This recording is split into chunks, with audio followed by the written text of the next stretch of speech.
দিয়ে দিলেন যে কোরআনে রাজনীতি নেই। যার উপরে নাজিল হয়েছিল সেই মুহাম্মদ রাসূলুল্লাহ রাজনীতি করেছেন না করেননি? শুধু করেননি, তিনি রাষ্ট্রপতি ছিলেন।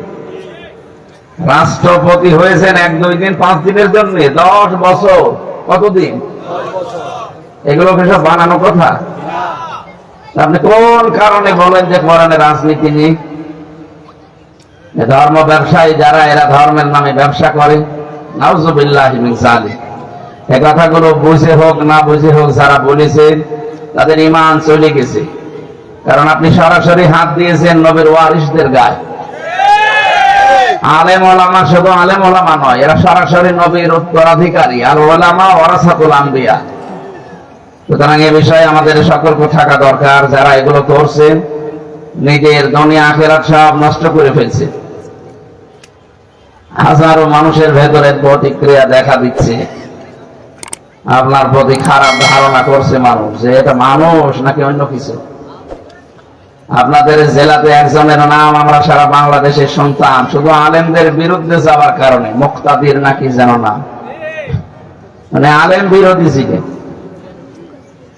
এক শ্রেণীর আলেমদেরকে এনে বিরোধিতা করতে, এই কারণে সারা দেশের ভেতরে যেভাবে হোক তার নাম প্রচার হয়ে গেছে যে লোকটা আলেম বিদ্বেষী। এখন আবার নতুন করে কোন মানুষ যদি ওই জালেমদের মতো আরম্ভ করে, কালকে একজনের বক্তব্য শুনলাম, সে বলতেছে যে 15 বছর কোরআনের অনুষ্ঠান করতে যেমন অনুমতি লেগেছে, আগামীতে আমরা যদি আসতে পারি এভাবে অনুমতি না একেবারে বন্ধই করে দেব। আপনি এগুলো করতেন, পরে বলতে পারতেন না, এখনই বলে দিলেন, মানুষ তো সব বুঝে ফেলবে। এইগুলো তো এখনই বলে দেওয়া ঠিক হচ্ছে না। আপনারা করবেন আমরাও জানি, তো এগুলো পরে, এখনই বলার দরকার নেই, আগে অন্তত বসে নেই। না বসতে যদি সবই ফাঁস করে দিন, তো মানুষ এমনিই তো বুঝে ফেলছে অনেক কিছু, আবার বুঝেও ফেলছে, বুঝে ফেলবেও। এই জন্য মনের ভেতরে যা আছে এটা যেন থাকে।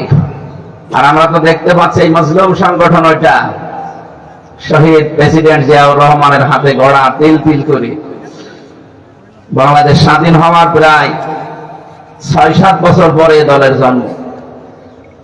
দলের জন্ম 78 সালে না? 71 সালে স্বাধীন হলে 78 কয় বছর হয়? 6 বছর।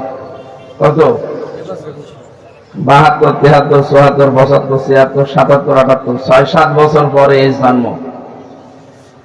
এই মানুষগুলো এখন যদি নতুন করে কোনো কথা তোলে কারো বিরুদ্ধে, এই যে চেতনার কথা বলে বলেই তো এই 15.5 বছরে এই জালেমারা শেষ করে দিয়েছে দেশটা। নতুন করে কোন চেতনা এই দেশে কিন্তু আর চলবে না।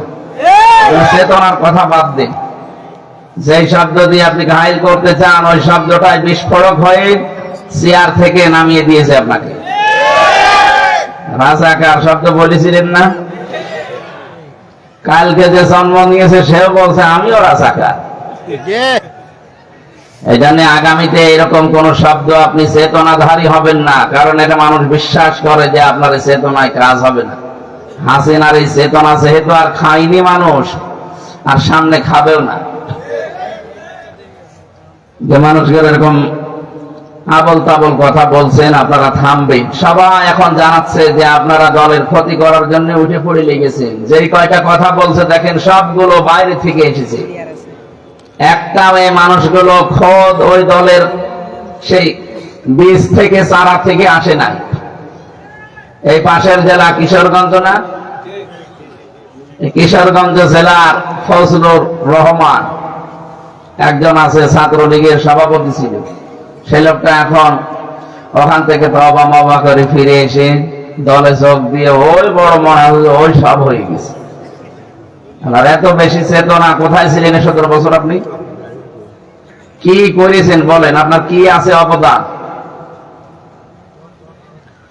এবং যে সমস্ত জায়গাতে মানুষ ইসলাম প্রিয়, বিশেষ করে বাংলাদেশের সাতক্ষীরা, চাঁপাইনবাবগঞ্জ, চট্টগ্রাম, এই জায়গাগুলোতে, চট্টগ্রামের পরে কক্সবাজার, এই জায়গাগুলোতে একচেটিয়া মানুষ ইসলাম ইসলাম আর ইসলাম ছাড়া কিচ্ছু চায় না। সে যে ইসলামই হোক, ইসলাম চায় তারা। এখানে আপনি অন্য কিছু খাওয়াতে পারবেন না। এখন বাংলাদেশে বহু জেলা আমি পেয়েছি, প্রায় 32টার উপরে, তো যারা ইসলাম ছাড়া অন্য কিছু সেখানে চাই না, জোর করে কিছু দিতে গেলে উগরিয়ে ফেলে দেবে। এখানে আপনি খাওয়াবেন কি করে? আচ্ছা, জোয়ার উঠেছে, আমরা দেখতে পাচ্ছি কোরআনের আয়াত অনুযায়ী, ইযা জাআ নাসরুল্লাহি ওয়াল ফাত ওয়া রাআইতান নাসা ইয়াদখুলুনা ফি দীনিল্লাহি আফওয়াজা। হে নবী, যখন আল্লাহর সাহায্য আসবে তখন আপনি বিজয় দেখতে পাবেন।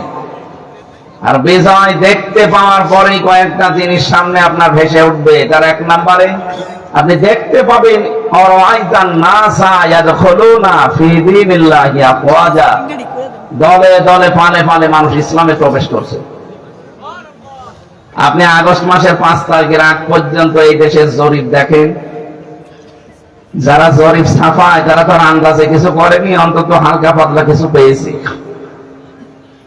এই যে বিশ্বের 257টা রাষ্ট্র নিয়ে জরিপ বের হচ্ছে, মাইক্রোসফট, ভয়েস অব আমেরিকা, আন্তর্জাতিক অনেক সংস্থা যারা চেষ্টা চালিয়ে এগুলো বের করে। জানুয়ারি মাসের 1 তারিখে দেখবেন এগুলো সব ফ্ল্যাশ হয়। কি পান? সারা দুনিয়ার 257টা রাষ্ট্রে সবচাইতে সাম্প্রদায়িক সম্প্রীতি নিয়ে বসবাস করে বাংলাদেশের মানুষ। অথচ আমাদের পাশের দাদা বাবুরা সারা জীবন ছড়িয়েছে যে এই দেশে নাকি সংখ্যালঘু নির্যাতন হয়। কি সারা দুনিয়ার মোড়লদেরকে কথা শোনাতো না এদেশে সংখ্যালঘু নির্যাতন হয়? অথচ রিপোর্ট দিচ্ছে খ্রিস্টানরা, ইহুদিরা, যে না, তামাম দুনিয়ায় সবচাইতে বেশি নিরাপদে আছে বাংলাদেশে অমুসলিমরা। শুধু এতটুকুই শেষ করেনি, তারা রিপোর্ট দিয়েছে তামাম দুনিয়ার 257টা রাষ্ট্রের সবচাইতে বেশি মিথ্যা তথ্য পরিবেশন করা হয় ভারতে।